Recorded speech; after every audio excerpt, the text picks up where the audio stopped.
Bom, crianças, então na continuidade da nossa aula, na terceira parte, nós vimos então os dois pontos que anuncia para o leitor que a personagem vai falar.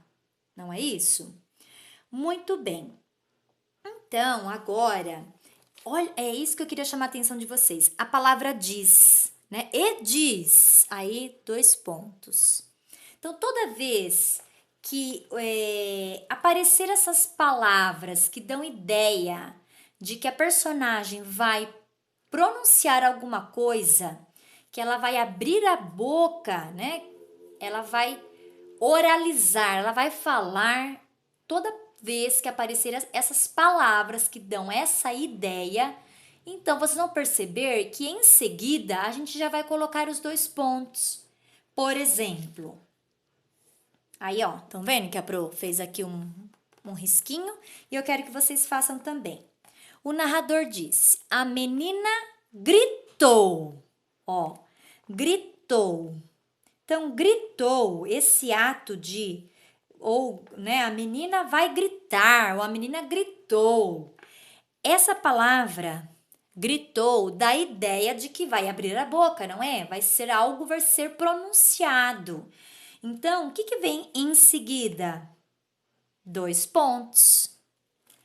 Falou, a palavra falou, ou falar, né? Vou pôr aqui, falou. Poderia ser falar também. Aí o narrador diz: papai falou. Então, em seguida, dois pontos. Então, toda vez que vocês virem essas palavras que dão ideia de que algo vai ser pronunciado na história, em seguida vem os dois pontos. Por quê? Porque dá a ideia que anuncia já imediatamente que a personagem vai falar, como aqui. O menino chega em casa perto de seu aniversário e diz, ou disse. São palavras que dão ideia que algo vai ser pronunciado pela personagem. Então, em seguida, já tem dois pontos. Então, aqui na nossa listinha, nós poderíamos colocar, ó, o disse, também exclamou. Olha que palavra bonita, exclamou, né?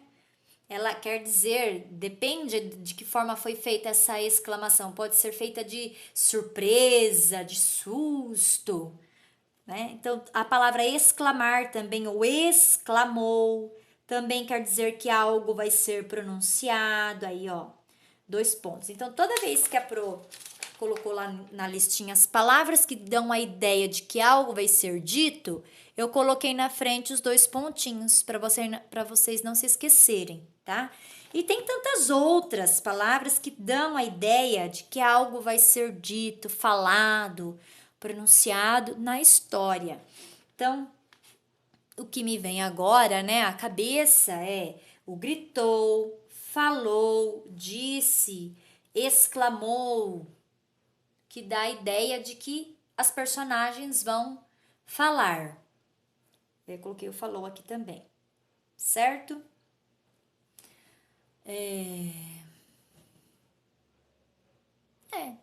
Acredito que agora no momento seja isso.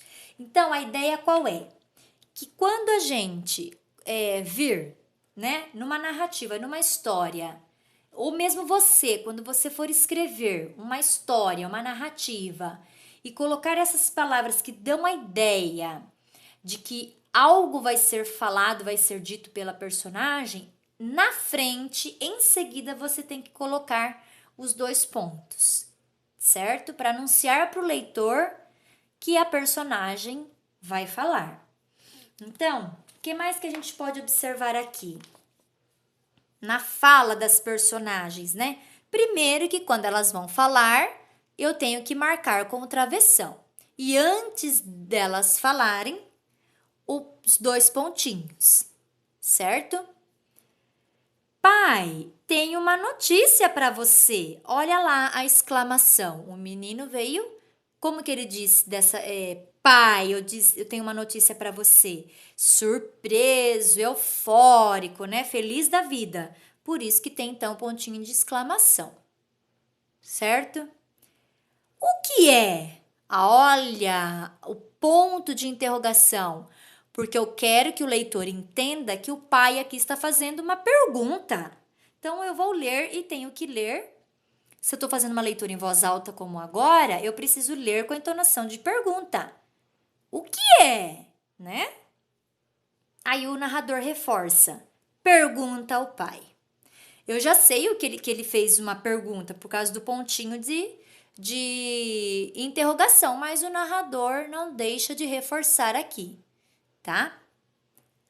Você não me prometeu uma bicicleta se eu tirasse 10 em língua portuguesa? Agora é a vez do menino perguntar, por isso que tem o pontinho de interrogação. Sim, meu filho. Aqui. Essa vírgula aqui, que nós não vamos estudar agora o uso dela, mas a função dela aqui é para realçar, né, o sim do pai. Então, ele fala, sim, meu filho. Então, ele realça aqui o sim do pai, dando mais importância, evidência, né, para esse sim, tá bom? E, por último, então se deu bem. Ó, então se deu bem, economizou um dinheirão e termina com o ponto final. Então, sempre que a gente termina algo, né? Terminei a escrita, a gente termina com um ponto final. Ou se a gente quer separar para não prolongar muito, a gente também usa o ponto para dar essa pausa, depois eu continuo. Certo? Para as ideias não ficarem emendadas. Mas aí depois a gente vai ver com mais atenção. O que eu quero mais que vocês prestem atenção é no travessão, o uso dele, como nós já vimos, os dois pontos e o ponto de interrogação, tá? Aí como que a gente vai circular o ponto de interrogação? Nós vamos pegar o lápis de escrever e vamos circular o de interrogação, que é o ponto de pergunta, ó. O que é? O pai. Aí a vez do menino. Se eu tirasse 10 em língua portuguesa, e são somente os dois, não é? Muito bem. E outra coisa também que vou chamar a atenção de vocês para a gente finalizar essa parte do vídeo. Vocês viram que as falas do pai e do filho não estão na mesma linha. Estão cada uma em uma linha. Quando é o menino, está numa linha. Quando é a vez do pai, está na linha de baixo, tá? Então, é um jeito de marcar o diálogo, certo?